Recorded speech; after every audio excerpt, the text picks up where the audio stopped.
विरोध प्रदर्शन से केवल हमें ये हासिल हुआ कि हमारे जो समाज के लोग हैं वो जागरूक हो रहे हैं, धीरे धीरे उन्हें समझ में आ रहा है कि किस तरह से बेईमानी हो रही है या बेईमानी की जा सकती है। चैलेंज केवल इतना है कि हमें राजनीतिक पार्टियों ने कभी भी सपोर्ट नहीं किया।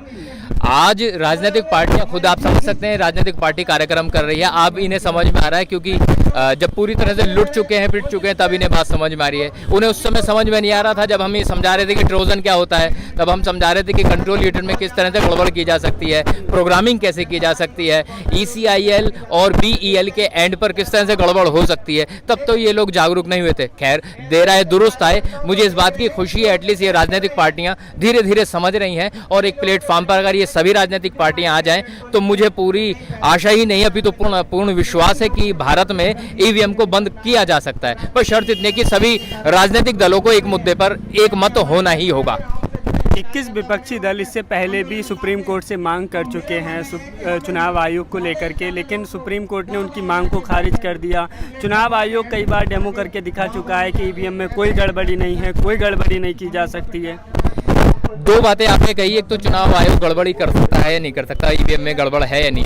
पहली चीज जो हमें समझनी है वो ये है कि चुनाव आयोग के सामने जब भी बात आती है, राजनीतिक पार्टियां उनके सामने बात रखती हैं, तो ये कहते हैं कि हैक करके बताओ। बिलीव मी, जो मशीन ऑनलाइन नहीं है वो हैक नहीं हो सकती। It is not the matter to hack EVM machine, it is the matter to take culprit actions, ऐसे नेगेटिव एक्शंस लेना जिसकी वजह से पूरा का पूरा चुनाव कैप्चर किया जा रहा है। EVM को रिप्लेस किया जा सकता है, EVM के अंदर चिप बदली जा सकती है, EVM के अंदर ट्रोजन डाउनलोड किया जा सकता है, EVM में ट्रोजन डाउनलोड करने के बाद उसकी कई तरह की प्रोग्रामिंग की जा सकती है।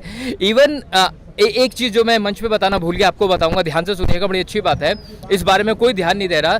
जब EVM से वोटिंग होती है तो स्टैंडर्ड ऑपरेटिंग टाइम है 7 सेकंड, मतलब आपने बटन दबाया तो बटन दबाने से लेके पर्ची निकलने तक 7 सेकंड में ये काम हो जाना चाहिए। लेकिन ध्यान दीजिएगा, जितने बहुजन बाहुल्य क्षेत्र रहे हैं वहां एक वोट डालने में 7 सेकंड नहीं, कहीं पे 12 सेकंड, कहीं पे 14 सेकंड, कहीं 18 सेकंड, कहीं 25 सेकंड ऐसे लगे हैं। इमेजिन करो अगर 7 सेकंड से बढ़ करके 14 सेकंड में एक वोट पड़ रहा है तो इसका मतलब क्या हुआ, एक वोट मर गया, क्योंकि शाम को 6 बजे तो वोटिंग खत्म हो जाएगी ना।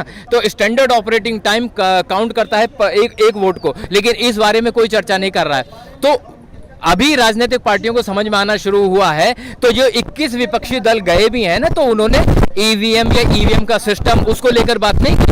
वो ये कह रहे हैं कि जो VVPAT से निकलने वाली पर्ची है उसका दो वोट हो गए ना, एक तो डिजिटल वोट हो गया, एक फिजिकल वोट हो गया। तो डिजिटल वोट का फिजिकल वोट के साथ वेरिफिकेशन किया जाए, और वो कह रहे हैं कम से कम 50% तो हो।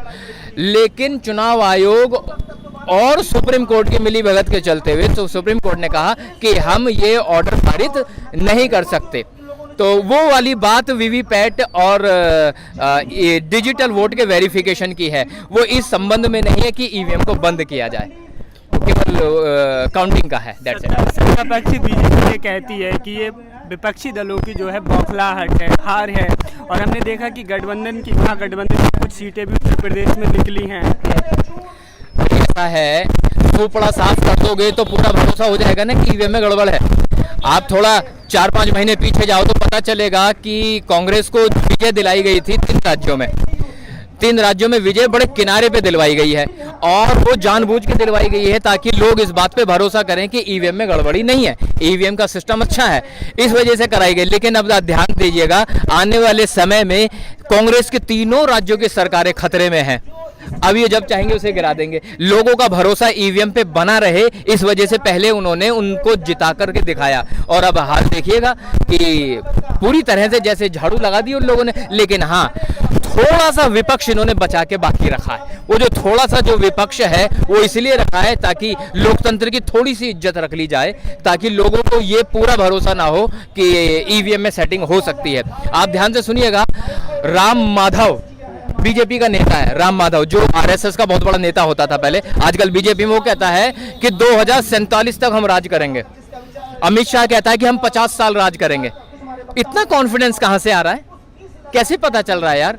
मतलब चुनाव आयोग के द्वारा चुनाव की डेट डिक्लेयर करने से पहले BJP के नेताओं को पता होता है कि कब कब और कितने फेज में चुनाव होगा। तो ये सारी की सारी सेटिंग है, इन लोगों की आपस में सेटिंग है। I am not saying EVM he culprit है ना, not only EVM, but I am blaming the entire system is corrupt.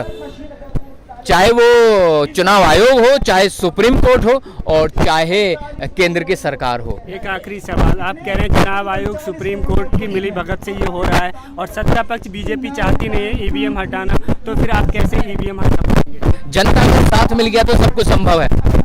जनता का अगर साथ मिल गया, लोग अगर हमारे साथ आ गए, लोगों को हम समझाने में कामयाब हो गए, तो इस देश में सब कुछ संभव है। अभी बाबा साहब का संविधान जिंदा है, लोकतंत्र भी जिंदा है। अगर हमारे साथ आप लोग आ गए, सारे लोग आ गए, समाज को समझ में आ गया, तो बड़े से बड़ा चमत्कार यहाँ किया जा सकता है। अगर लोग नहीं आए तो हम भी ऐसे चिल्लाते चिल्लाते हम भी मर जाएंगे, उठा के हमें भी जेल में डाल देंगे और हमें भी देशद्रोही घोषित कर दिया जाएगा।